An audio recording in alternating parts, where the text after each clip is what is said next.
apa ya? Kalau mau dibilang punya banyak pengalaman, ya ada, tapi tetap saja namanya emosi manusia itu kayak lapisan bawang gitu ya, yang semakin di dalam itu semakin banyak lapisannya gitu loh. Jadi kita di sini sama-sama belajar, sama-sama mencoba mengenali diri sendiri gitu. Ya. Ini kalau saya boleh tahu sebarannya dari kota mana aja ya? Coba ketik di chat aja. Coba saya pengen tahu dari kota mana aja nih. Uh, Ragen. Oke. Ragen, Luwu, Jakarta, Jambi, Surabaya, Semarang, Serpong. Wih, lumayan. Jakarta Timur, Tangerang, Cikarang, Denpasar. Oh, ada yang Denpasar juga.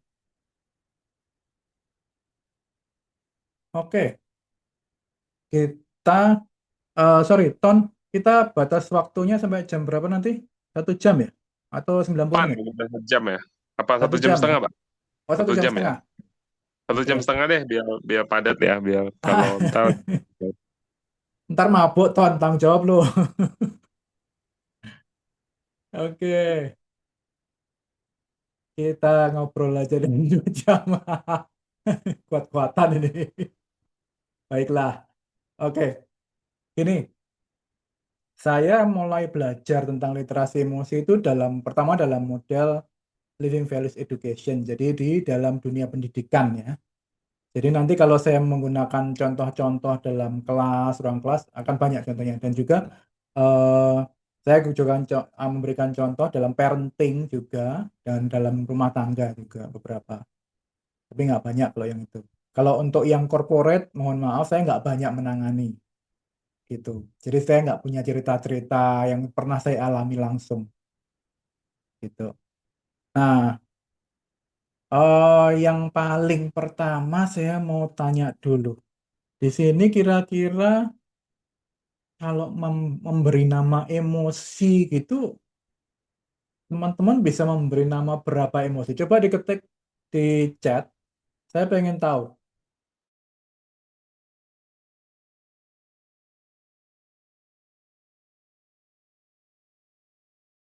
Waduh,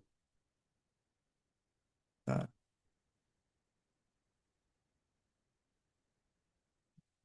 terharu, senang, marah, bahagia. Ya, emosi sama dengan perasaan. Ya, betul. Oke, sebentar. Coba saya besarkan dulu suaranya. Apa ya nih?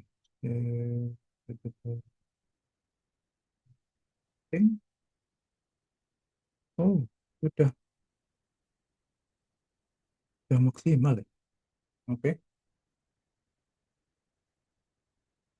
coba saya ganti dulu. Oh, oke.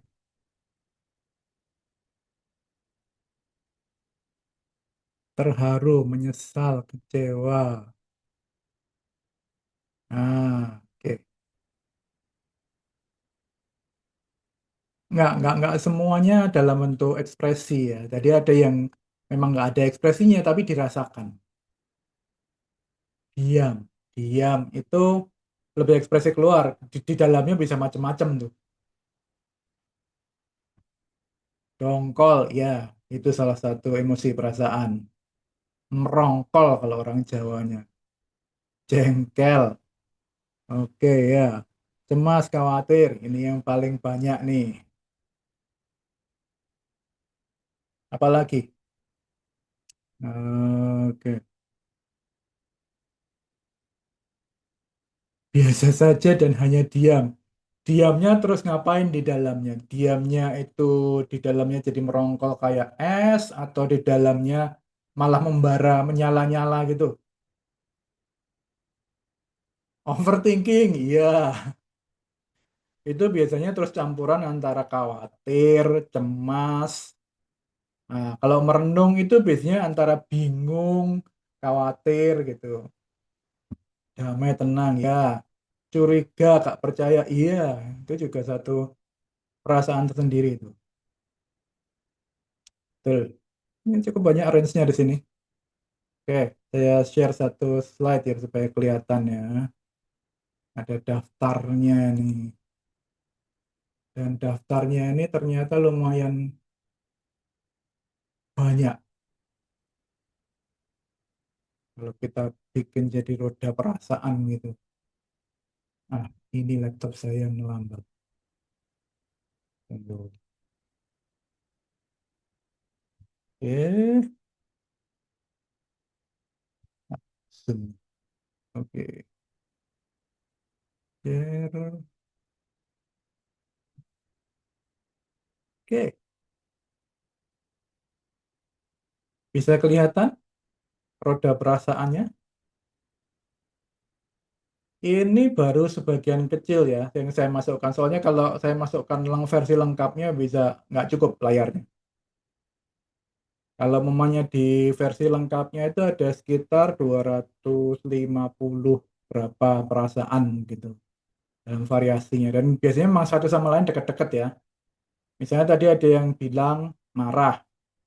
Marah itu variasinya mulai dari jengkel, dongkol yang masih terpendam ya, sampai yang murka, keluar yang betul-betul meledak gitu. Terus apalagi sukacita, sukacita, gembira. Range-nya mulai dari bahagia, gembira, bersyukur. Syukur kan lebih kalem gitu ya. Sampai yang bahagia, gembira, loncat-loncat gitu. Nah, terus juga ada yang misalnya rasa sayang. Kasih sayang yang mulai start dari peduli sampai kasih sayang beneran gitu. Terus damai juga ada yang dari bisa tertawa-tertawa, humoris, sampai merasa puas itu termasuk damai. Nah, apalagi sensitif, sensitif tuh irritable, mode senggol bacok. Bisa, itu juga salah satu bagian dari marah sih. Bagian variasi dari marah itu. UPK, ketenangan. Ketenangan lebih dekat ke damai berarti ya. Nah, bisa seperti itu. Bengis, kejam, mandang rendah. Enggak, itu lebih ke ekspresi keluarnya. Tapi eh, perasaan di dalamnya bisa macam-macam loh. Kekejaman bisa muncul dari rasa takut. Kekejaman bisa muncul dari rasa takut, dari rasa marah, dari rasa jijik juga bisa ya.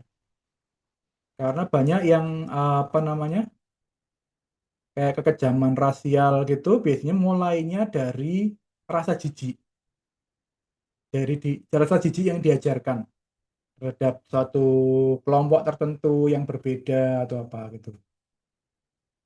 Nah, gitu. Nah, kenapa saya ngajak teman-teman untuk bicara tentang perasaan ini dulu? Karena seringkali kita nggak punya kosakata yang cukup untuk ngomong tentang apa yang sedang terjadi dalam diri kita. Overthinking itu termasuk bingung sebetulnya. Bingung yang bingung ngelup ya. Jadi bingung berlapis-lapis. Saya bingung karena saya bingung karena saya bingung gitu loh. Levelnya tuh ya udah 3 4 gitulah. Bingungi dewe ceritanya. Begitu. Iya. Iya, bahasa Jawa, bahasa Bali, bahasa-bahasa lokal biasanya jauh lebih lengkap untuk kosakata perasaan. Makanya biasanya untuk membicarakan tentang soal perasaan ini akhirnya terus pasti merefer ke bahasa setempat. Betul memang. Jadi kalau yang tadi di mana aja tadi? Semarang dan segala macam ya pakai bahasa Jawa mungkin lebih lengkap ya. Kalau yang di mana paling jauh tadi itu? Luwuk, Luwuk Sulawesi Selatan. Bahasanya di situ apa? Bugis atau apa itu? Yang banyak di situ. Atau jangan-jangan Luwuk ini Luwuk daerah transmigran nanti penuh bahasa Jawa lagi. gitu. Nah, tapi di sini juga seringkali kita nggak tahu ketika kita merasakan sesuatu munculnya di mana. Karena seringkali kita nggak denial gitu ya. Karena misalnya kalau marah deh, marah itu seringkali kan dipersepsikan sebagai sesuatu hal yang eh, tidak dewasa. Kalau umpamanya orang sering marah-marah dianggap masih anak-anak. Terus apa lagi? Kalau kalau tidak bisa mengendalikan mukanya di depan orang tuh dianggap anak-anak. Padahal sebenarnya ya nggak gitu loh aturannya tuh. Yang bikin aturan aja yang aneh itu. Maunya semua orang jadi kayak muka robot gitu ya. Muka pakai topeng semua, semua begitu kakunya. Ya nggak bisa juga seperti itu. Makanya kita mencoba malam ini untuk memetakan di badan kita sebetulnya di bagian mana munculnya rasa itu. Nah, teman-teman di sini kalau ditanya udah sering meditasi ya, jadi udah cukup kenal badannya. Coba di chat kalau sudah sering meditasi, coba ketik angka satu kalau belum dua. Oke, satu sudah ada yang udah sering. Dua, oke.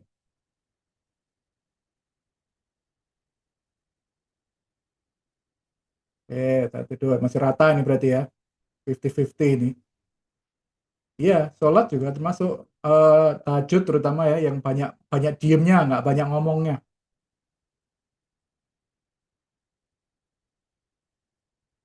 Kita membahas tentang emosi yang muncul di badan. Oke, kita akan coba satu. Sebetulnya kalau karena ini 50-50 antara yang sering meditasi dengan eh bukan ini bukan kelas bahasa Mandarin. Oke, Samatha dan Vipassana. Ya, oke. Berarti sudah sering nih ya. Nah, salah satu metode yang bisa dipakai untuk mencoba mengenali emosi yang muncul dalam diri itu adalah body mapping. Jadi mencoba mengenal di mana sih saya sedang merasakan apa. Simpel kok sebetulnya.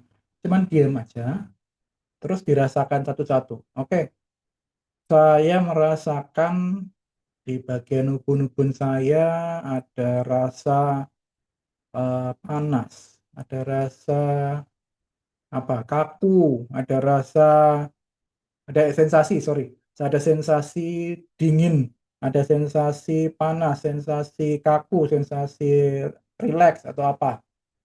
Dirasakan itu semua terus diurut. Eh, dahinya kayak apa, telinganya kayak apa, diurutkan semuanya, dadanya seperti apa, jantungnya seperti apa, apakah nafas saya terasa sesak ataukah gimana. Terus dari teknik body mapping ini terus kita bayangkan ketika kita sedang katakan kita ambil yang paling sering ya, munculnya tuh cemas gitu ya. Kalau saya mulai cemas, muncul emosi cemas tuh biasanya badan saya rasanya seperti apa? Macam-macam ya biasanya. Kalau ada yang rasanya ada yang cemas itu mulai dari leher, lehernya mulai terasa kaku. Ada yang cemas dimulai dari mata, matanya kok panas gitu ya, mulai terasa. Ada yang dari jantung, jantungnya mulai berdetak ini, tuh berdetak-detak keras gitu.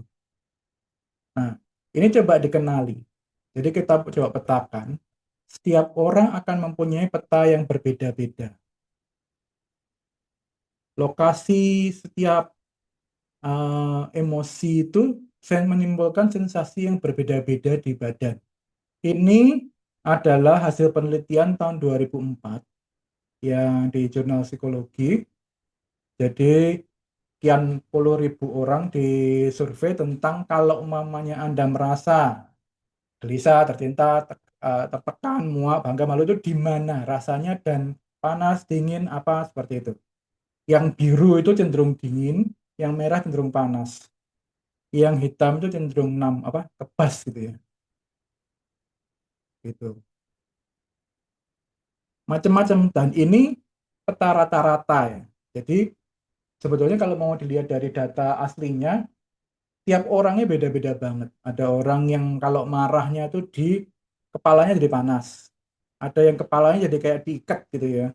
Ada yang kayak apalagi lehernya langsung kejang atau dadanya langsung kayak diikat gitu kayak sesak gitu. Nah, itu.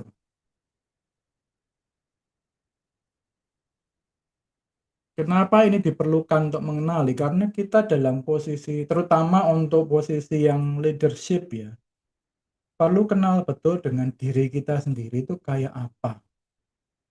Dan ini pengenalan badan ini adalah syarat minimal gitu ya untuk mengenal diri gitu ya. Kalau badannya aja sendiri nggak kenal, gimana mau mengenal diri secara mental, secara intelektual, apalagi mengenal orang lain. Gitu. Simpelnya seperti itu. Kenapa alasannya kenapa kita harus belajar itu ya itu. Nah, terus pemicunya untuk setiap perasaan ini juga beda-beda. Jadi simpelnya gini deh. Tadi saya ngomong tentang pembentukan rasa jijik tadi ya.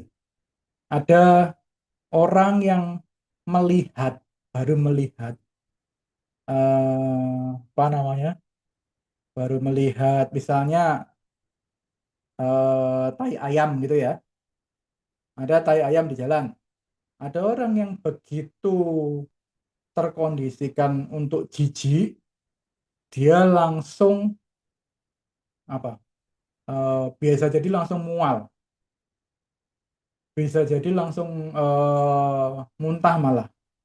Tapi bagi orang yang tidak terkondisikan, ya udah, ya paling nggak dilewati gitu aja. Gitu.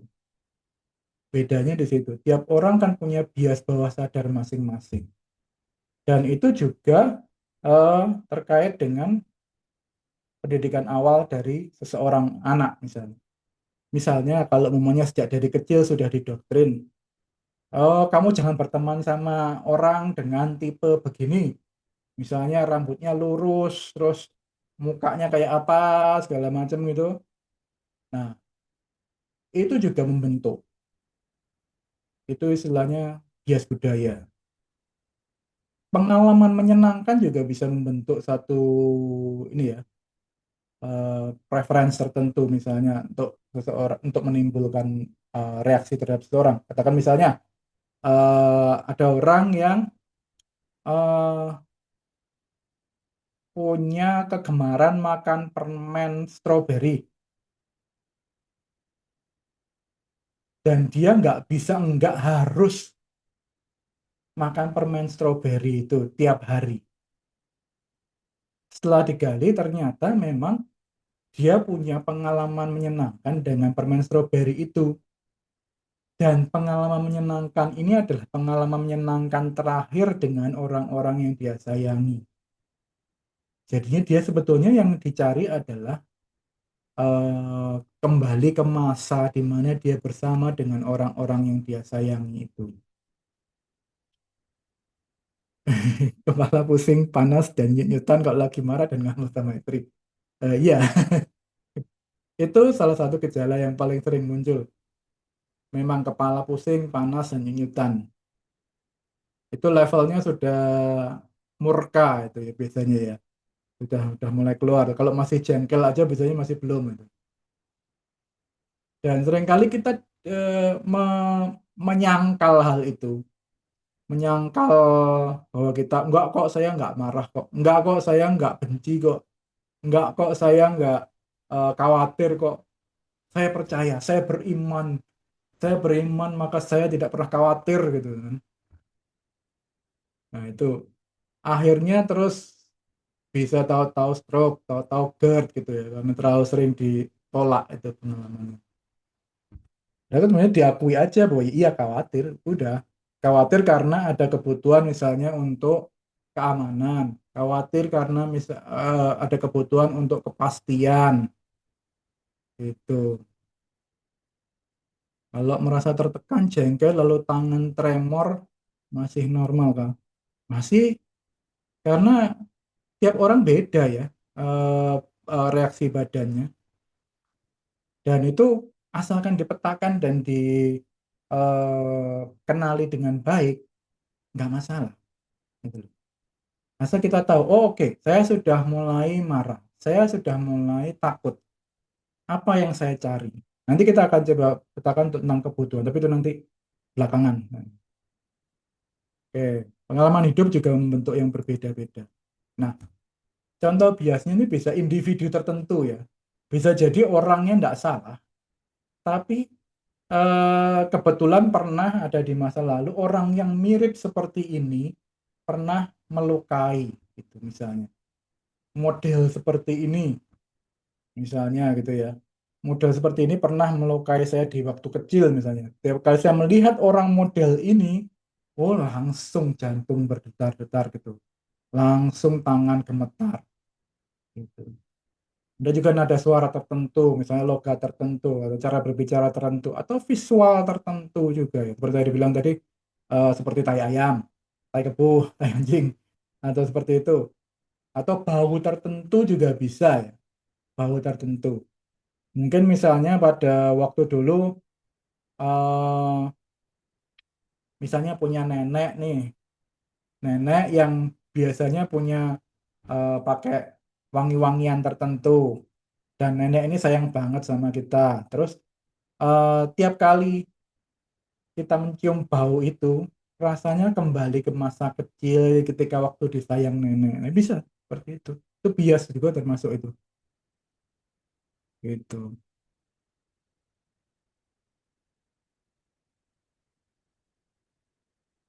Hmm.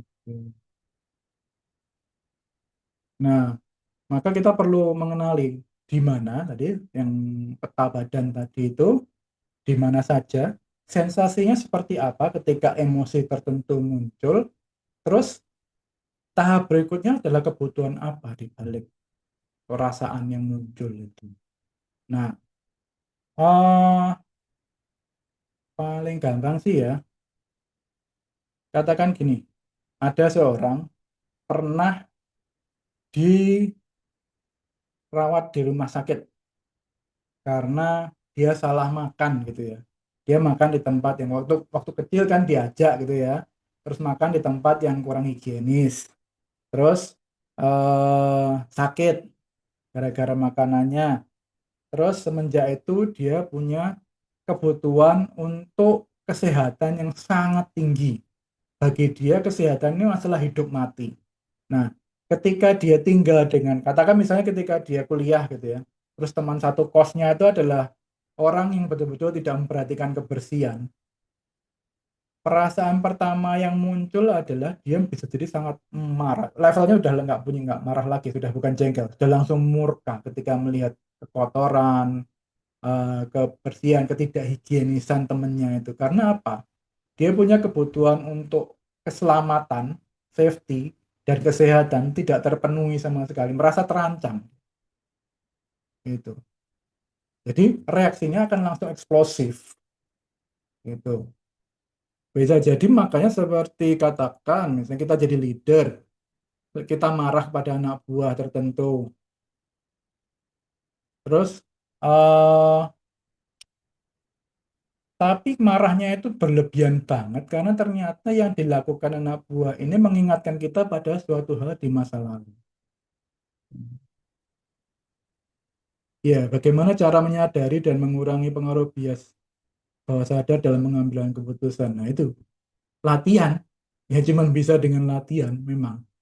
Bahwa saya sudah sadar bahwa saya punya bias ini, saya kalau dengan anak buah dengan yang tampangnya seperti ini akan saya cenderung untuk lebih bisa mengampuni kesalahan dibanding kalau tampangnya seperti ini gitu ya. Itu jadi karena kita punya bias untuk orang dengan wajah tertentu, dengan eh, set rambut, set warna kulit, set ukuran hidung mungkin ya, atau mungkin set cara bicaranya dia, itu kita selalu punya bias. Cuma selama itu disadari maka kita akan lebih bisa lebih sadar dalam mengambil keputusan. Oke. Bagaimana cara mengenali rasa tadi yang ada di peta rasa jika visual gemetar ketika marah atau suara yang berubah? Ini maksudnya gimana? Nanti mungkin bisa diulang lagi nih pertanyaannya. Waktu kecil sampai SMA sering dibentak dan dihadik sama dua abang saya. Makanya kalau ngomong sama dua abang saya sekedar perlu aja, tidak sebebas dan terbuka seluasa sama kawan-kawan sebaya saya. Nah, ini yang seringkali perlu waktu dan usaha ya, karena memang sudah ada pengalaman semacam itu. Dan mungkin juga masih ada, sekarang Bang Joni ini umur berapa nih? Kalau boleh tahu.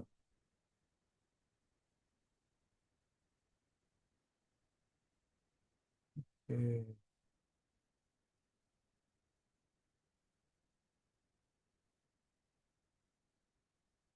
Oh, Magdalene.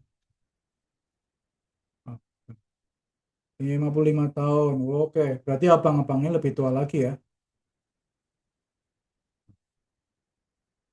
Oke, ya kalau bisa ya diceritakan gitu.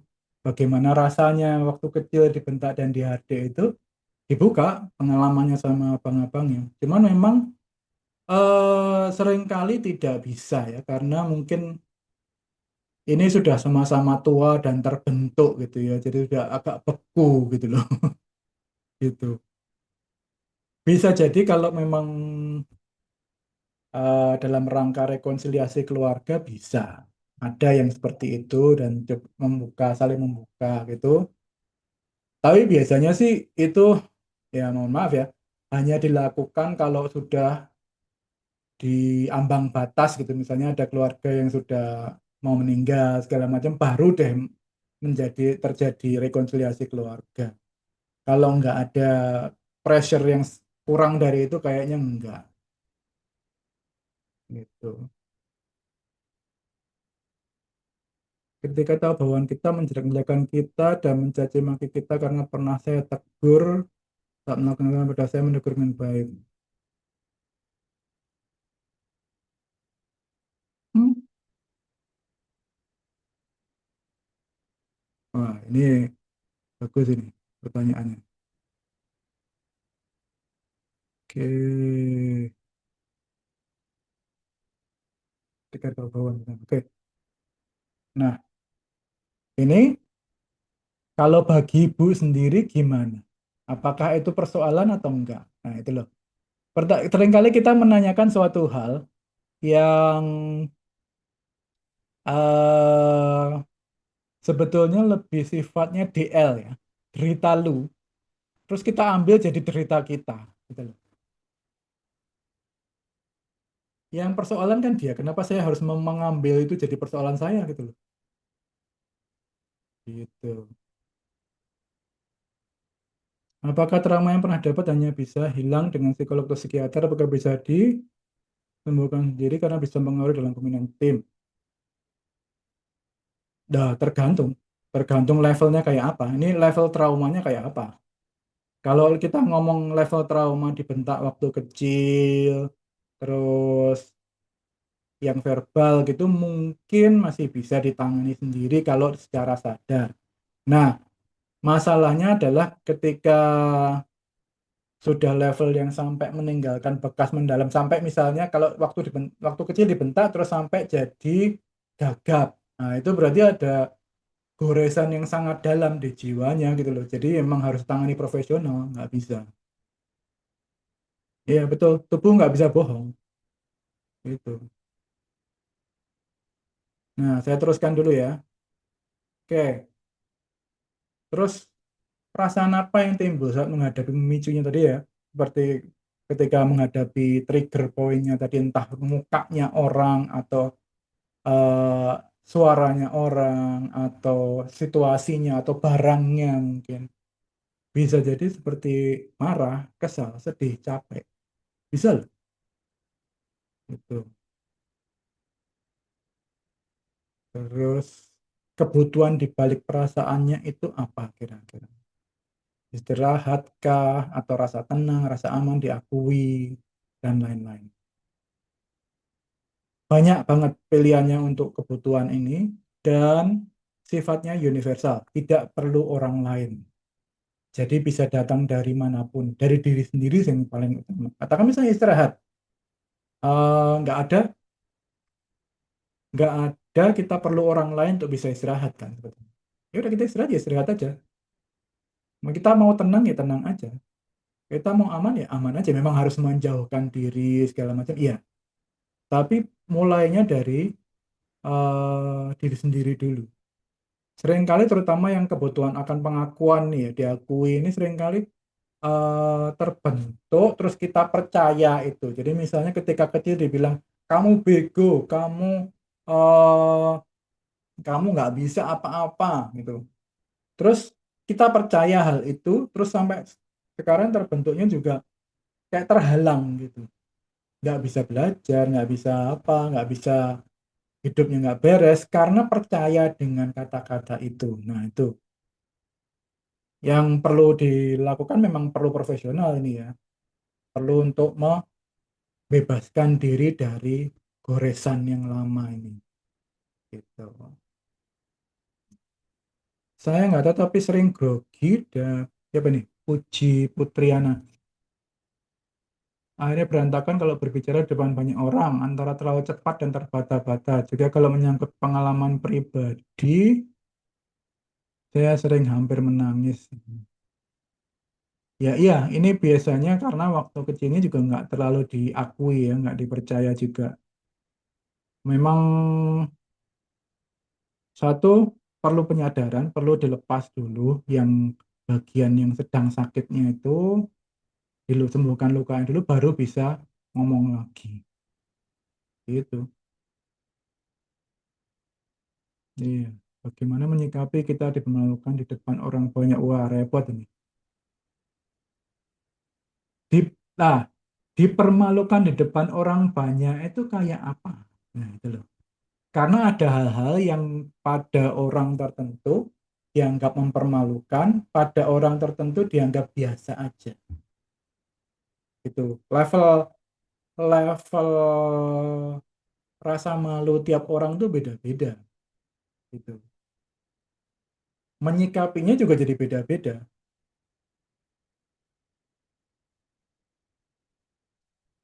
Mau tanya bagaimana menghadapi keluarga yang mengeluh dengan sikap saya saat kondisi tubuh saya sedang sakit.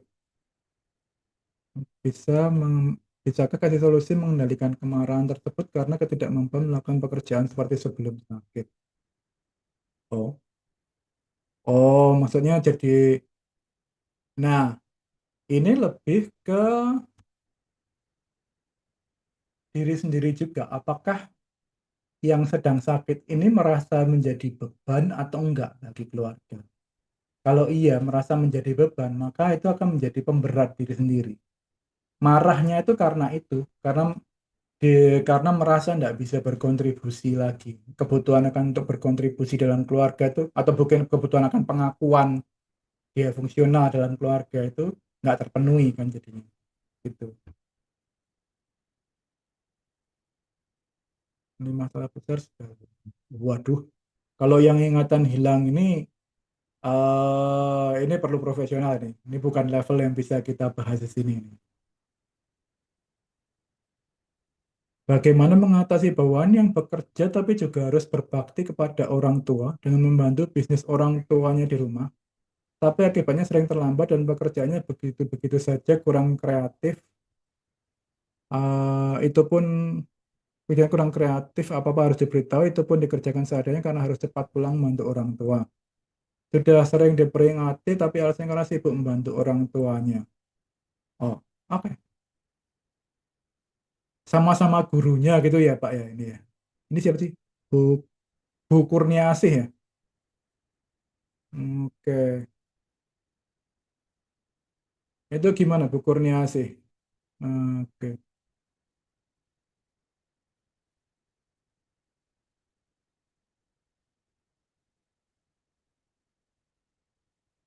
Sama-sama guru di madrasah. Oke.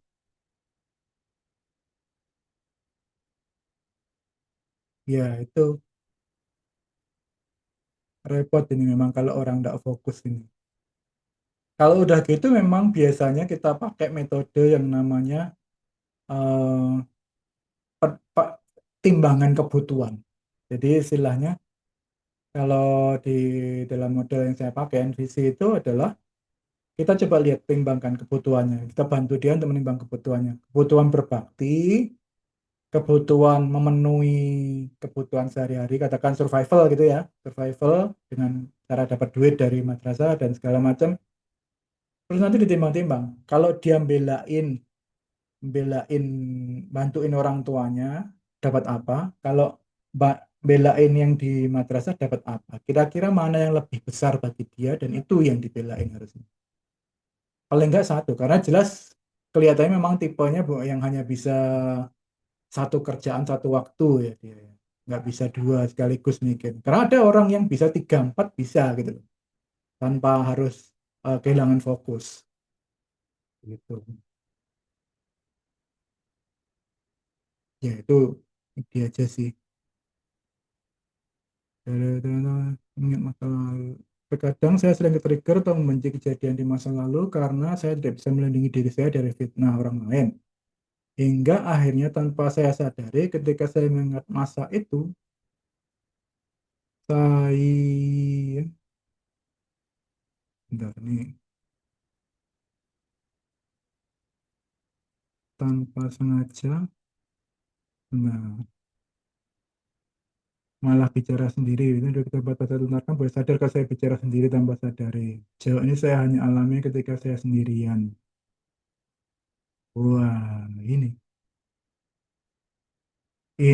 lebih baik dibicarakan dengan profesional terus terang. Ini karena udah apa namanya harus ditangani psikolog atau psikiater kalau udah di level itu. Itu. Mohon maaf, tapi kalau untuk yang level klinis saya tidak membahas di acara ini. Ini lebih ke hal yang kita bisa lakukan sendiri. Itu. Ya, itu ini cuma mungkin 39 menit. Masih banyak waktu kita. Kira-kira teman-teman pada bisa buka kamera nggak? Kalau nggak, kalau iya, saya kasih contoh untuk latihannya yang bisa dipakai. Kira-kira ada yang mau jadi percobaan? Bisa jadi contoh untuk teman-temannya, gitu? Siapa nih yang sudah buka kamera nih? Bu Magda Hadipuro,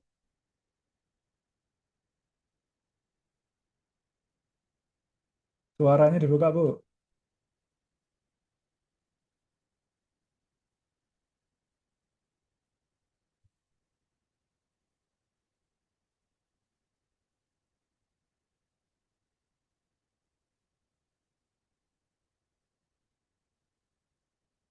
Masih belum kedengaran? Gimana nih? Oh, Pak Philip siapa tadi Pak? Biar saya jadiin dia Bu apa? Magda Hadipuro, coba Pak Tony tolong bukakan. Nah, itu dah. Sudah Oke, Bu Magda, bisa bantu teman-teman untuk latihan ini? boleh. Oke. Ini namanya meditasi diet ya, Bu ya. Jadi meditasi berdua-dua. Saya akan tanya ke Ibu yang sedang Ibu rasakan apa, di bagian mana merasakan itu. Udah, dua pertanyaan itu aja. Nanti saya ngulangnya 5 kali. Tuh. Kira-kira Yang saya siap? harus lakukan apa? Jawab aja. Jawab, Oh, tapi dengan apapun yang dirasakan saat itu. hmm, Gitu. Jadi kita bayangannya kita lagi latihan di depan cermin, Ibu. Terus cerminnya bertanya kepada kita, apa yang kamu rasakan saat ini? Di bagian mana dan mana kamu merasakan hal itu? Gitu. Dan itu berulang-ulang terus cerminnya bertanya kepada kita. Gitu. Saya tidak akan menanggapi. Bagi cermin saya tidak akan menanggapi. Saya cuma mengajukan pertanyaan itu. Gitu. Siap? ya, siap. Oke. Apa yang sedang Ibu rasakan saat ini? Hmm, senang aja mendengarkan pengetahuan-pengetahuan yang baru. Di bagian badan mana Ibu merasakan hal itu? Hmm, kurang bisa merasakan, Pak. Hmm. Apa yang sedang Ibu rasakan saat ini? Apa ya? Biasa, biasa aja. Di bagian badan mana Ibu merasakan hal itu?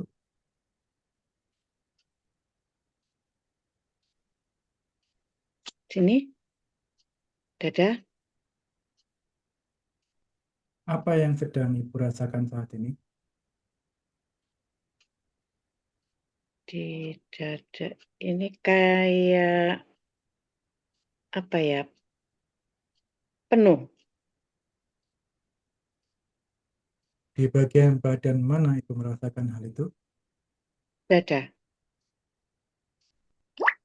Apa yang sedang Ibu rasakan saat ini? panas. Di bagian badan mana Ibu merasakan hal itu? Panas ini mulai dari tengkuk, Apa yang sedang Ibu rasakan saat ini? panas. Di bagian badan mana merasakan hal itu? Tengkuk, bahu,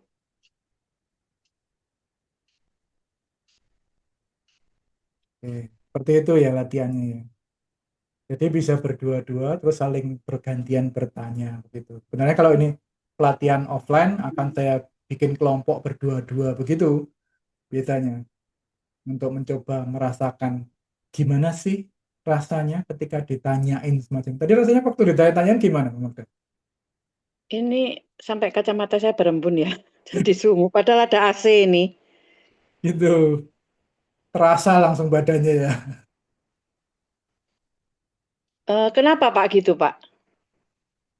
Kebanyakan orang cenderung untuk mengabaikan sinyal-sinyal badan. Jadi ketika merasakan pertama kali itu jadi kayak, wow saya ternyata punya badan toh, gitu loh. Jadi kadang terus badannya jadi kayak, hai saya di sini gitu. Dengan menggunakan segala, tahu-tahu berkeringat, tahu-tahu derdek, tahu-tahu apa gitu loh. Gitu. Atau bagian-bagian yang tadinya selama ini nggak pernah dirasakan atau kita abaikan saja, tahu-tahu terasa, oh nyut nyut nyut atau gimana gitu. Bisa seperti itu. Karena selama ini cenderung untuk diabaikan badannya. Kita kan cenderung mikir, overthinking gitu kan. Padahal badan ini adalah salah satu alat kita juga untuk menjalani dunia ini gitu. Dengan segala sensasinya, menunjukkan perasaannya seperti apa. Itu. Kemeringet ya Bu ya. Iya, ini eh, apa wajah saya jadi lembab, keringetan, tangannya juga basah. Nah, minta perhatian itu badannya. Oh, Diajak kenalan lagi nanti Bu. caranya gimana Pak? Maksudnya untuk berkenalan tuh, aduh basah. Ya tadi, seperti yang saya tunjukkan tadi, dikenali dulu setiap apa namanya body mapping tadi, teknik body mapping tadi, kenali. Oke, Oh, ya biasanya kalau sambil dipegang lebih efektif ya. Saya biasanya pegang. Oke, di bagian ubun-ubun saya rasanya seperti apa? Apakah panas, dingin, atau apa gitu. Terus bagian telinga saya seperti apa? Terus hmm. pipi seperti apa? Mata seperti apa? Dahi seperti apa? Leher seperti apa? Itu. Tanya, saya Jadi, sedang merasa apa di sini? jadi melakukan pertanyaan-pertanyaan terhadap diri sendiri gitu Pak.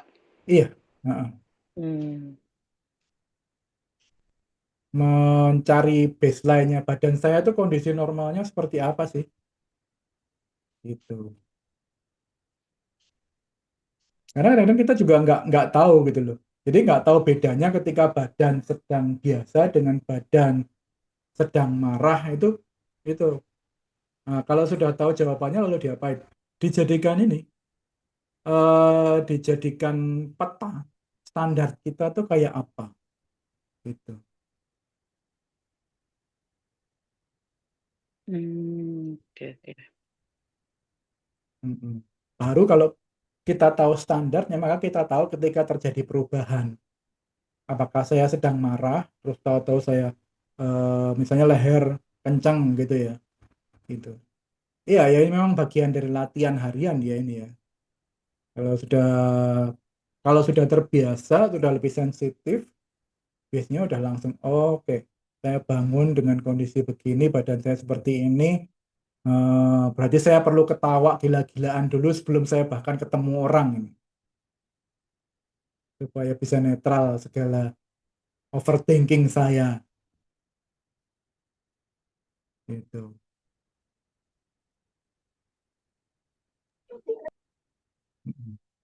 Kita malam ini kita bahas tentang diri sendiri dulu ya. Jadi kita belum bahas tentang interaksi dengan orang lain. Besok kita akan fokus yang ke arah sana. Oke, terima kasih Bu Magda. Terima kasih kembali, Pak. Saya tutup lagi kameranya. Ya, silakan. Kalau tidak bisa fokus untuk mengetahui sensasi yang dirasakan tubuh gimana? Ya nggak apa-apa, diterima aja. Artinya nggak usah ditolak, nggak usah disangkal bahwa memang sudah nggak bisa. Artinya dalam kondisi yang tidak siap, diterima aja. Gitu. Kita nggak memaksakan diri ya di sini. Makin dipaksakan makin nggak kelihatan, Pak. Oke, apalagi sini. Sekali lagi kita fokusnya malam ini ke diri sendiri dulu. Mengenali diri sendiri, mengenali apa yang sensasi yang muncul di badan. Terus setelah sensasinya muncul, perasaannya dikenali dan kebutuhan di baliknya juga apa. Gitu. Bagian wajah atau seluruh tubuh. Seluruh tubuh, seluruh tubuh. Ini tadi karena kameranya cuma bisa memperlihatkan wajah saya ya, jadi saya cuma cek di bagian badan aja. Di bagian bagian muka aja.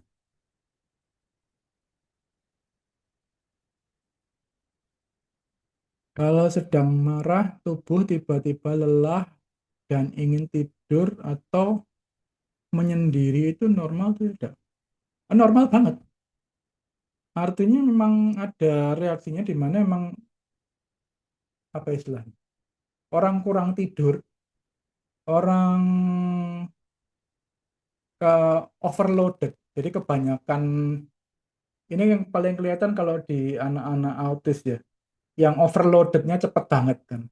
Kalau mamanya terlalu banyak sensasi masuk ke dalam dirinya, apakah ketemu orang baru atau ke tempat baru atau mungkin kerjaan baru, terus pengen menyendiri, kalau malah sampai tantrum kalau mamanya nggak cepat di grounding kan gitu, di reset lagi overloadnya itu. Nah, kalau untuk orang yang neurotipikal, biasanya munculnya dalam keinginan untuk menyendiri itu. Gitu. Materinya kan share, ya nanti. Atau sekalian aja daftar Ratra di tempatnya Tony 2 hari. Iklan ini.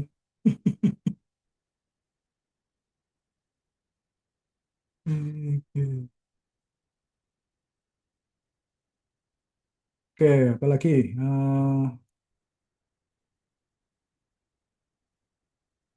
Setelah mengenali, nah ini, mengenali kebutuhan di balik rasanya ini, kita tadi ada berapa? Sebentar, saya ambilkan dari daftarnya.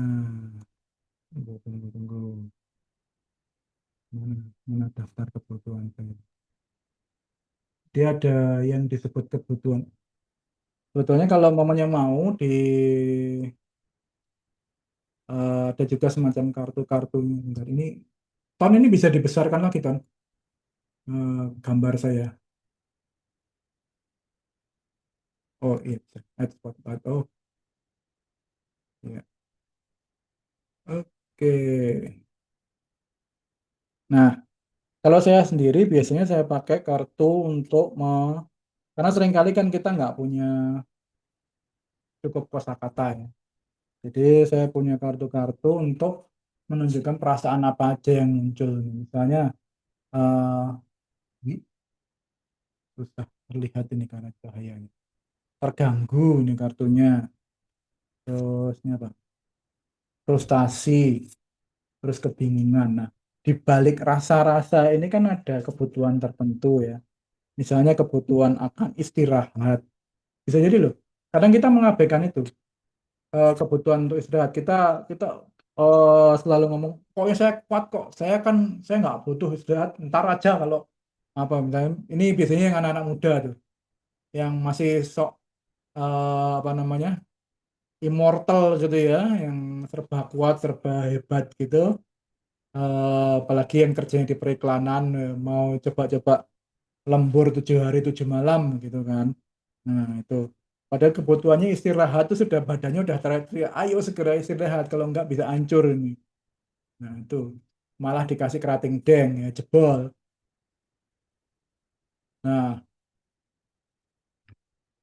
itu saya malah pernah mendampingi tempat terapi untuk anak-anak yang berkebutuhan khusus ya. Jadi ada yang fisioterapi, ada terapi bicara segala macam di situ.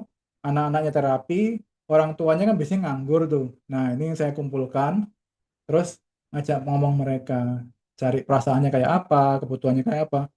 Dan suatu waktu pernah terpetakan kebutuhan bersama mereka itu ternyata cuma satu, istirahat.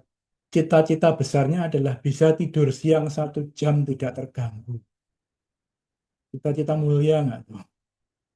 Saking mereka begitu lelahnya badan dan jiwanya, ngurusi sendirian, ditolak keluarga, terus bahkan beberapa udah disuruh untuk buang aja anaknya tuh eh, oleh keluarga besar, sampai dia akhirnya mau mengeluarkan menjauhkan diri dari keluarga besar sampai demi membela anaknya gitu.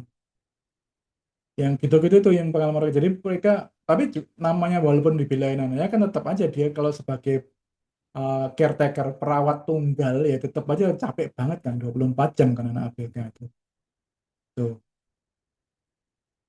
Nah pengennya dia kan pengen bisa istirahat sebentar aja, ada yang bisa bantuin sebentar aja, cita-cita mulia banget.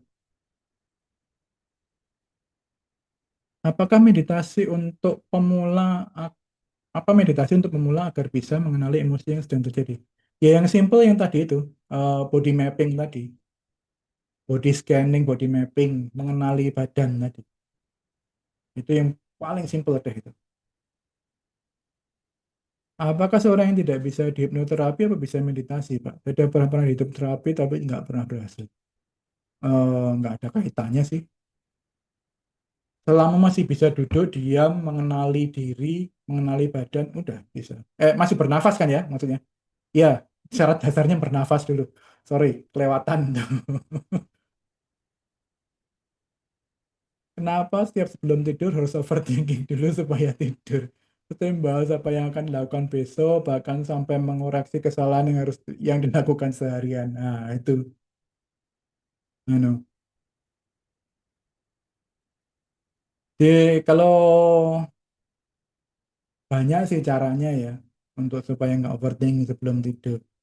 Ada yang menggunakan cara untuk olahraga, jadi dibikin capek. Ada yang dengan journaling, ditulis semua kekhawatirannya. Jangan, nggak dipikirin doang, ditulis gitu loh. Dan bukan diketik ya, ditulis. Karena mengetik dengan menulis itu beda. Jadi ditulis tangan gitu sampai berapa lembar semua kekhawatirannya udah. Dan setiap beberapa bulan bukunya dibakar kalau bisa supaya kekhawatirannya lenyap gitu. Dipersembahkan itu bukunya. Itu journaling yang bisa membantu juga. Atau kalau mau disimpan ya boleh sih. Tapi kalau tujuannya sekedar untuk unloading kepala, ya udah dibuang aja bukunya. Tuh, tapi kalau untuk mengevaluasi diri ya beda lagi. Apa lagi? Ah, kebutuhan, sorry. Nah, kebutuhan tadi ada banyak jenisnya ya. Saya bacakan aja beberapa di sini. Ini pertumbuhan belajar. Ini kebutuhan yang paling besar di banyak orang. Karena memang kita dibiasakan untuk mencoba belajar dan belajar lagi. Jadi kalau nggak bisa belajar, nggak bisa bertumbuh, tuh kayak satu ada yang kurang. Terus, nah ini yang paling sering disupresi, kesejatian, authenticity. Seringkali kan demi survival, ini yang paling banyak dikorbankan biasanya. Makanya ketika biasanya kalau dalam proses coaching biasanya saya selalu tanya, kamu belain kamu menjadi dirimu sejati atau kamu belain survival dulu? Mana yang lebih penting sekarang? Gitu. Karena banyak orang bekerja dalam konteks yang luar biasa tidak mendukung dirinya, misalnya sering disalah-salahkan, terus sering jadi ya kambing hitam lah ya, pokoknya di kantor gitu. Tapi karena gajinya itu yang bisa memenuhi kebutuhan hidup keluarganya, ya udah tetap dilakukan gitu. Itu. Terus ada kebutuhan akan pengakuan. Ini kebutuhan pengakuan ini bukan berarti me, apa ya? Menyombongkan diri ya. Ini pengakuan dalam arti kamu bisa, kamu mampu.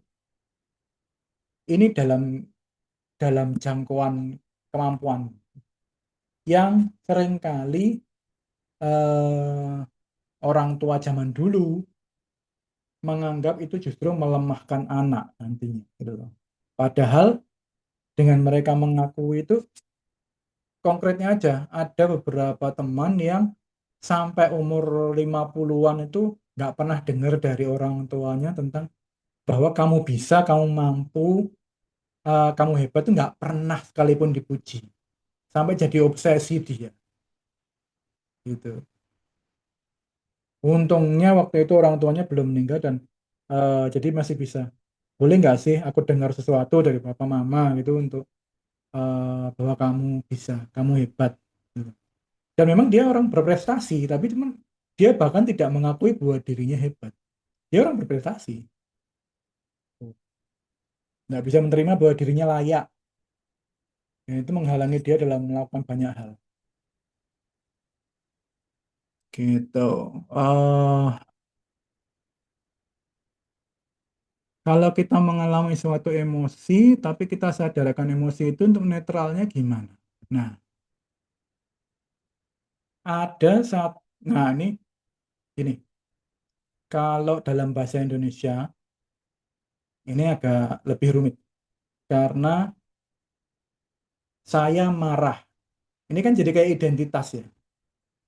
Nah, kita sadar bahwa kita marah, tapi karena kita mengatakannya dengan saya marah, seakan-akan ini saya dan marah ada satu kesatuan.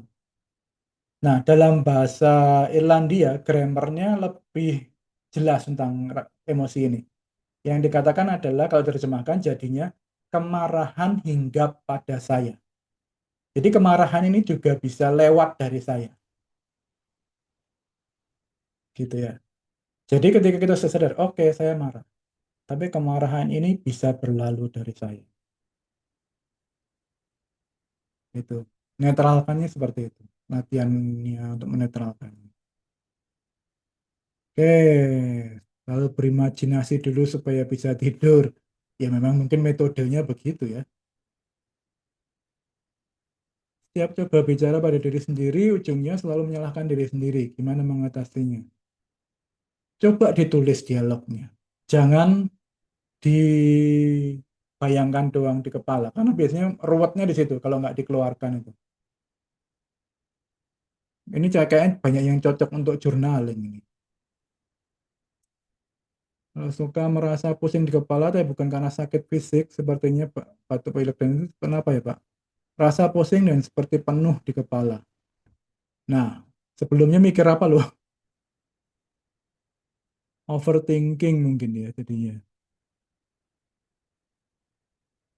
Seperti pusing dan penuh di kepala. Iya, kadang-kadang memang kalau orang sedang ngeluh di kepala, jadinya memang sampai di tingkat pusing, iya. Apalagi kalau levelnya gini, saya marah pada seseorang. Terus saya marah kepada diri saya sendiri karena saya marah pada orang itu. Terus kemudian saya marah kepada dunia karena menciptakan suasana untuk saya marah kepada orang itu.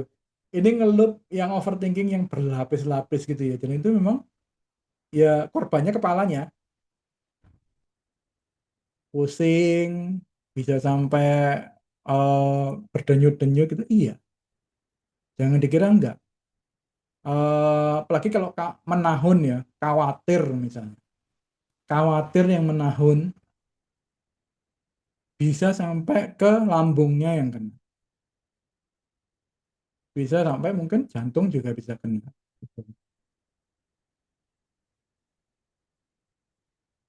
Ketika menjurnal suatu kemarahan untuk mencari ketenangan biasanya kan dianggap lebih oleh dibacanya. Ya habis di jurnal terus dibakar aja. Gitu toh. Kenapa harus dibaca orang lain?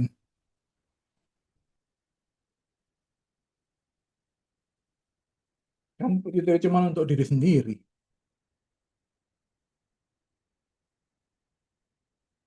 Ini siapa nih? Puput ya.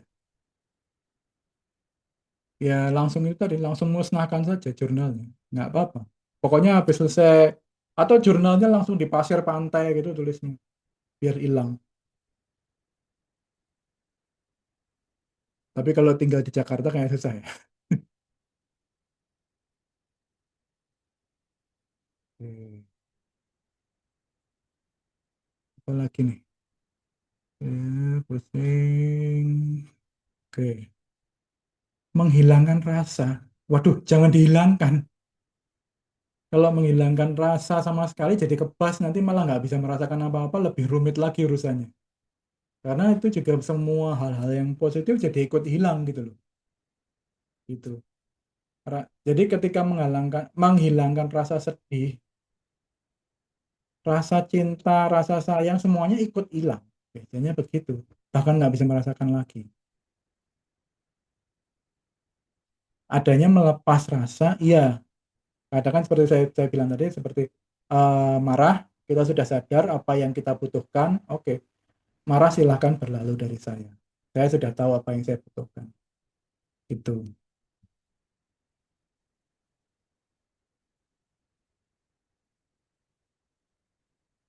Saya terkadang menahan diri saya sendiri, tepatnya mengabaikan karena saya takut ditinggalkan oleh teman-teman. Jadi terkadang mereka berbuat satu tanpa memikirkan perasaan saya. Sedang saya orang yang termasuk sensitif dan saya takut mengecewakan orang lain. Bagaimana caranya akan bisa lebih berani jujur dan tidak takut ditinggalkan? Oh, pertanyaan yang mendasar adalah kenapa harus takut ditinggalkan? Ini ini sesuatu yang harus didialogkan di offline ini. Agak lebih susah kita ngomongnya kalau pakai teks gini. Tapi saya kalau dengan yang teman-teman yang merasa takut ditinggalkan, pertanyaan saya selalu gitu. Kenapa harus takut ditinggalkan? Apakah kesendirian itu begitu menakutkan? Kenapa menakutkan? Yang menakutkan sebetulnya kesendiriannya atau apanya? Gitu loh. Apakah karena satu, kemungkinan survival jadi rendah, dua, tidak ada dukungan kalau ada apa-apa, ya seperti itu. Ini selalu selalu ke arah survival, ketakutannya itu. Tapi juga ada yang lain ya, karena misalnya waktu kecil ditinggal orang tua atau gimana gitu. Jadi sangat takut ditinggalkan teman jadinya. Dan membayar biaya berapapun untuk tidak ditinggalkan. Termasuk abuse. Gitu ya. Itu sering tuh apa kasus-kasusnya KDRT,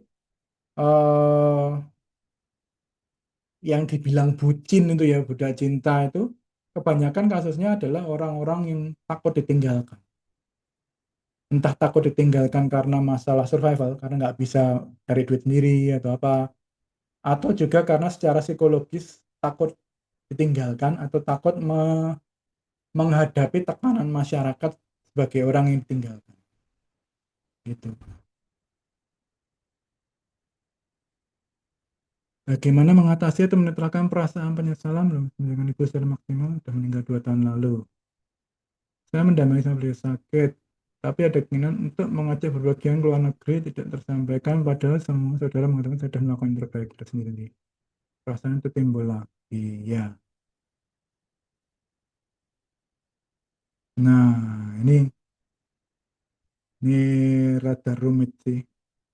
Tapi yang paling gampang sih biasanya memang eh ini siapa nih? Yeni. Yani. Yani tahu Ho'onopono. Yang simple maafkan saya, terus eh sorry, I'm sorry, I love you, I thank you, please forgive me. Kata-kata itu diulang-ulang terus, itu semacam doa, tapi di depan fotonya orang biasanya. Pelepasan sih itu. Nanti kalau cari teman, cari orang yang bisa mendampingi untuk bisa menyampaikan doa itu. Biasanya bisa begitu. Tapi tujuan utamanya lebih ke diri sendiri sih. Memaafkan diri sendiri.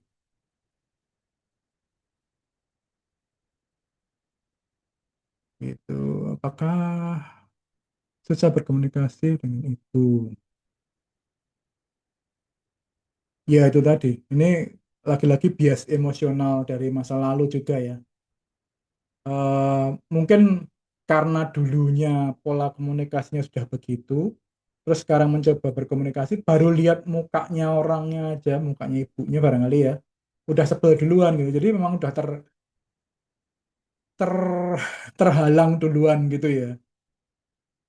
Iya, memang ada yang eh, karena pernah, nah karena pernah dari masa kecil terbentuk suatu pola tertentu, misalnya baru mau ngomong aja udah dibentak duluan gitu. Dan itu masih diingat dan itu terpola. Jadi ketika dewasa, baru lihat mukanya aja udah serem dulu. Nah, gimana caranya mau berkomunikasi dengan benar kan kalau udah gitu. Gitu. Dan itu dua arah ya. Kadang juga dari orang tuanya juga tetap melihat anaknya sebagai anak kecil gitu. Anak kecil yang nggak eh, nggak cukup berharga untuk diajak ngomong, nggak punya kemampuan untuk diajak ngomong, masih masih tetap anak kecil. Apakah orang emosian itu turunan tetap masa kecil? Nggak mesti, banyak banyak faktornya itu.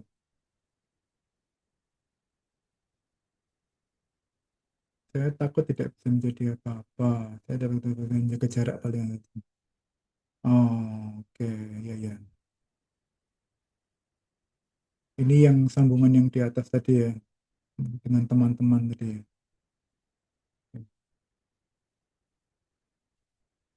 Ya, menjaga jarak dan berlatih untuk menjadi memenuhi kebutuhan untuk diri sendiri. Seperti saya bilang tadi, semua kebutuhan kita sebetulnya kan multi supplier ya. Nggak harus orang-orang itu yang memenuhi kebutuhan kita. Supplier utama kita itu adalah diri kita sendiri.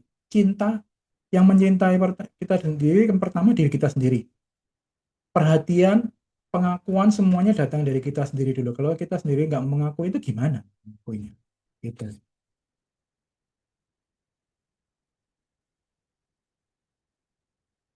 Terus lebih baik sendiri tapi mengenal diri sendiri daripada takut sendirian tapi tak mengenal diri sendiri. Iya, betul. Mengenal diri sendiri dan bisa menjadi supplier kebutuhan kita sendiri.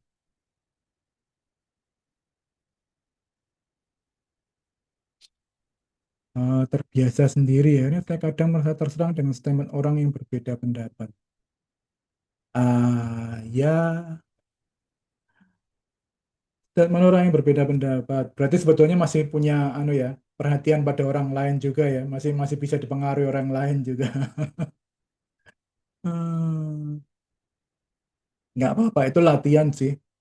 Latihan untuk menjadi santai apapun statement orang gitu. Dan yang paling pertama adalah jangan jadi kecewa dengan diri sendiri dulu. Jangan kecewa bahwa saya belum bisa melakukan sesuatu. Jangan kecewa bahwa saya masih tersinggung dengan orang gitu ya. Gitu. Terus, oke, berapa lama? Apa yang berapa lama dilakukan ini?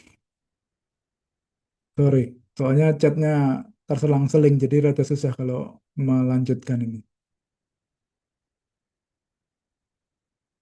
Perasaan menjadi netral, hmm, nggak mesti tiap orang, tergantung latihannya. Karena kadang-kadang ketika ditanyain tadi, kayak pakai diet meditation tadi ya, kayak meditasi berdua bertanya-tanya, itu aja udah netral. Karena disadari, kebanyakan rasa yang muncul itu karena ditolak. Jadi makin makin berakar itu karena ditolak. Jadi misalnya rasa marah, enggak kok saya nggak marah, saya kan orang baik-baik. Nah, gitu kan. Itu yang sering jadi nggak ini berurat akar jadinya gitu loh. Makin nancep marahnya. Nah, melepaskannya ya dengan oh oke, saya marah. Saya marah dan rasanya itu seperti di leher ini seperti kaku terus naik ke kepala kayak seperti dicengkram gitu. Karena saya marah tadi karena eh ada ancaman terhadap kebutuhan saya untuk kesehatan, keselamatan. Nah, itu saya terus jadi marah. Oke, berarti saya harus menjaga kesehatan saya dengan cara menjauh dari lingkungan yang tidak sehat ini. Gitu. Oke, berarti saya sudah tidak butuh marah ini, saya lepaskan. Simpelnya seperti itu ya, tapi mungkin harus berulang-ulang kalau yang pertama kali dilakukan. Dan bagaimana cara menangani orang yang emosian tiap hari melawan atau diam? eh Pertanyaannya kenapa harus ditangani? Itu kan levelnya DL. Ya. Dia emosi sendiri, dia kacau sendiri, kita kan nggak harus melayani dia. Biarkan aja, gitu kan. Pilihan melawan atau diam itu bukan pilihan. Ya. Itu dua-duanya bersifat reaktif. Bisa jadi kita lihat kebutuhannya apa, kita kenali kebutuhannya dia apa sih, maumu itu apa, maunya apa sebetulnya, kebutuhanmu apa dibalik semua emosianmu, dibalik semua marah-marahmu itu, perlu dipeluk, perlu diapakan gitu. Kalau di keluarga sendiri perlu dipeluk, perlu dipuk-puk kepalanya atau gimana gitu. Karena kadang-kadang kebutuhannya cuma itu diperhatikan.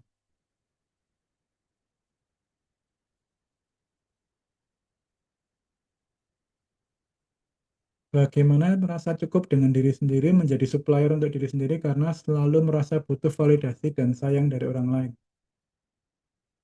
Ya, dengan memvalidasi dan menyayangi diri sendiri dulu. Kapan terakhir menyatakan di depan cermin, aku sayang kamu gitu dan kamu hebat gitu. Kapan terakhir? Nah, itu. Kadang-kadang kan hal-hal yang kayak gini kan dia dianggap absurd atau apa ya. Teori. Nah, teorinya itu banyak.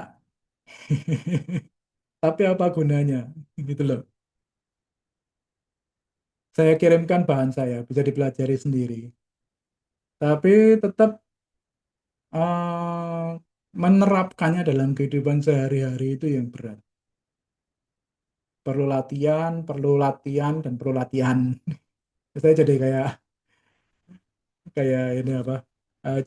Guru meditasi jadinya. Latihan, latihan, latihan. Aduh.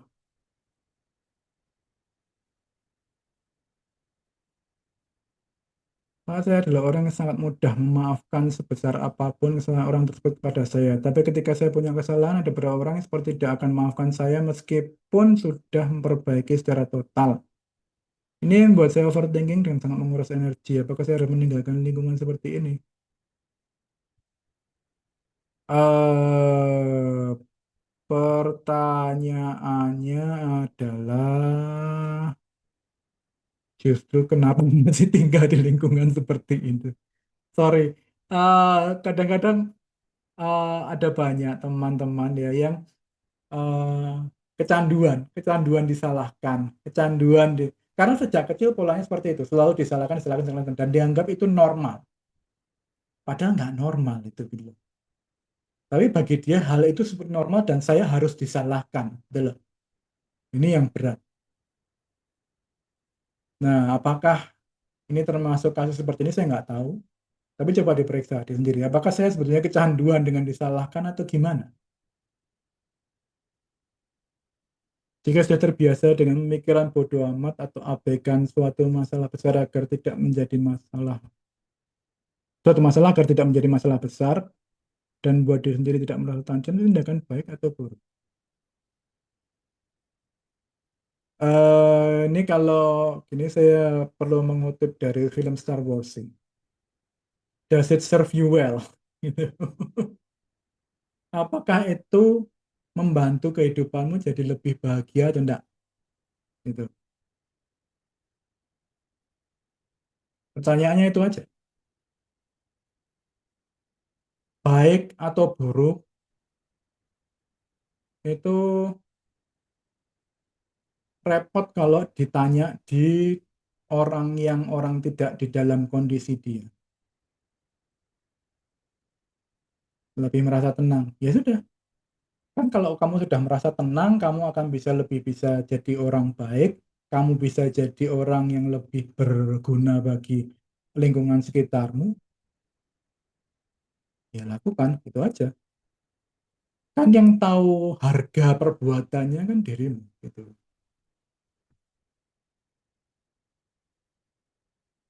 Nah, itu yang kadang-kadang katakan pemikiran bodoh amat tadi itu, atau abaikan suatu masalah agar jadi masalah besar itu tadi, sampai jadi buku kan itu. Ada buku tentang pemikiran bodoh amat itu. Ada di Gramedia itu. Jadi eh, bahwa itu sangat dibutuhkan di dunia sekarang untuk bisa sadar, oke, saya hidup dengan nilai begini. Orang banyak tidak suka dengan nilai saya. Terus saya ya akhirnya bodoh amat aja. Saya keyakinan saya seperti ini.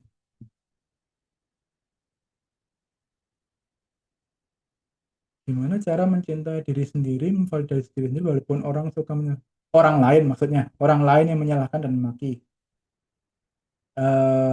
Emang ngaruh. Maksud saya orang yang suka menyalahkan dan memaki itu kan sedang ada penderitaan sendiri ya.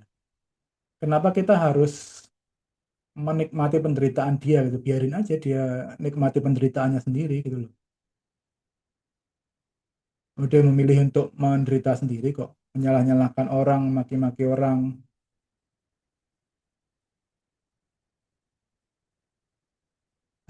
Iya, sama-sama. Iya. Hmm.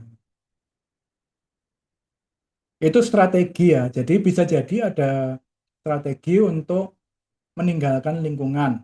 Ada strategi dengan mengubah lingkungan. Atau strateginya juga bisa menerima lingkungan. Hidup di tengah-tengah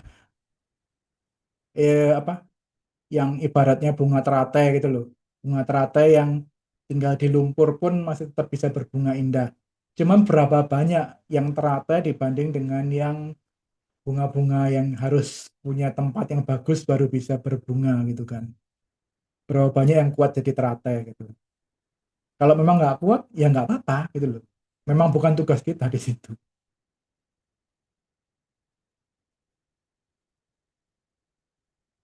Apa strategi untuk melepaskan seseorang? Apa yang perlu dikatakan pada diri sendiri di depan cermin?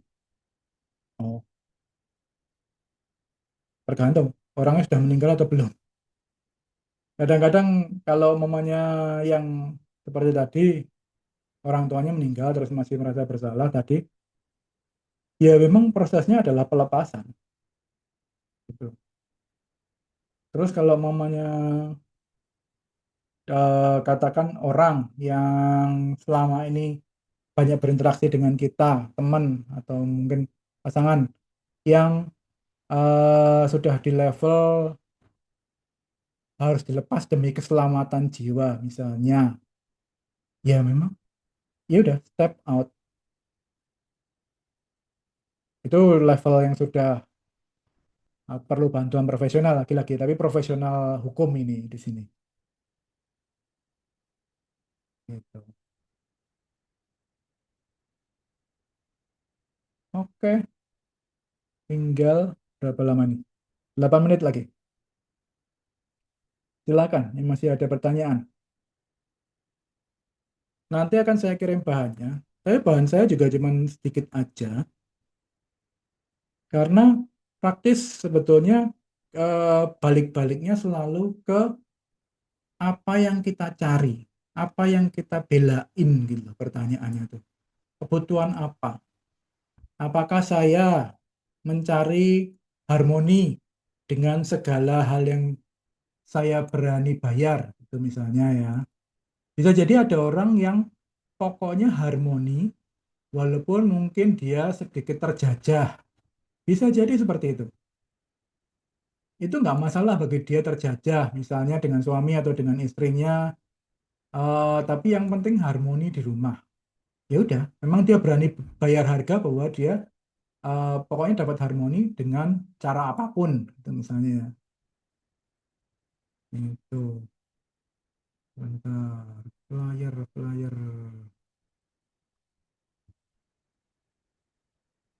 Saya buka dulu ini. Oke, salah.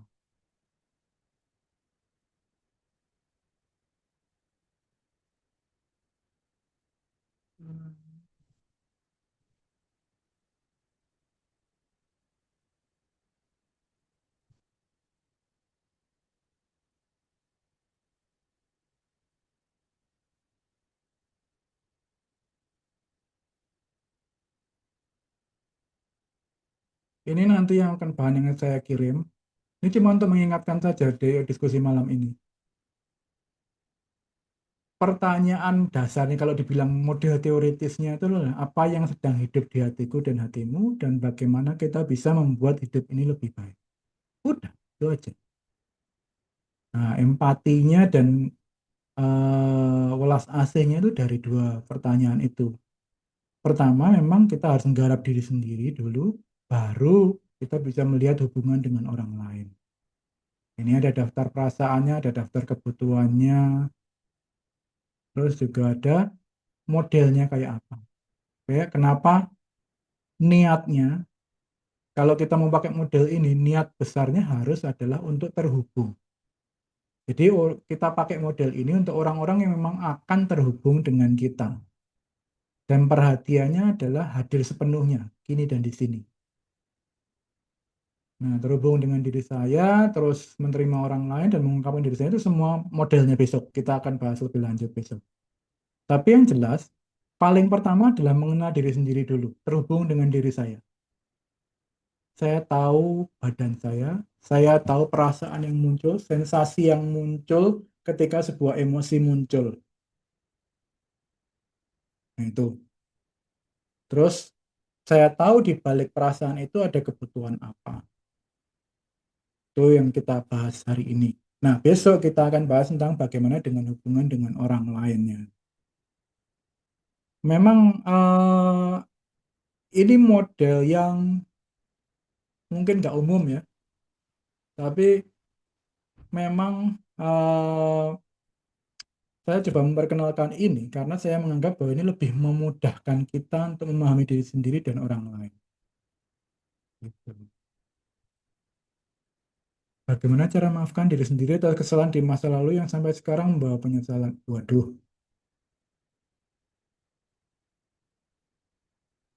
Itu tergantung. Modelnya sangat tergantung kepada berapa berapa banyak kesalahan yang terjadi gitu ya, dan bagaimana memaafkan diri sendirinya. Tapi inti pertamanya adalah memaafkan diri sendirinya. Kalau nggak memaafkan diri sendiri, ya bagaimana bisa mengharapkan dunia memaafkan dirimu kan? Ya, melepaskan ya, kalau momennya emosinya nggak banyak ya, nggak sampai menimbulkan efek fisik gitu. Gitu. Oke, nanti saya kirim filenya ini ke Tony, jadi nanti bisa disebarkan di grup mungkin. Oke, Ton, 3 menit, masih ada lagi Oh, mungkin? oke, mungkin kalau tidak ada pertanyaan dari teman-teman, Pak Pede mungkin bisa kasih penutupan. Dan teman-teman, kita besok masih ada satu sesi ya, jadi pastikan Ya. hadir lagi besok. Mm. Oke, dari saya yang jelas, pertama garap diri sendiri dulu. Makanya kalau bisa teman-teman besok hadir dengan buka video, jadi kita bisa latihan sama-sama dalam kelompok juga. Gitu. Terus besok kita akan fokus bagaimana dengan orang lain, memahami orang lain, menerima perasaan orang lain, dan sebagainya. Tapi dasarnya adalah di hari ini. Hari ini yang menerima diri sendiri dulu, memahami diri sendiri dulu, mulai dari badan, perasaan yang ada di sini, sampai semuanya. Gitu. Oke, oke,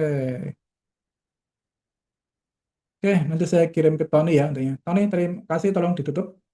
Oke, terima kasih Pak Philip untuk waktunya dan terima kasih Bapak Ibu semua yang sudah hadir. Kita sampai ketemu besok. Untuk info lanjutan ntar akan dikirim ke grup ya. Iya. Oke. Oke, Bapak Philip, selamat malam. Selamat malam.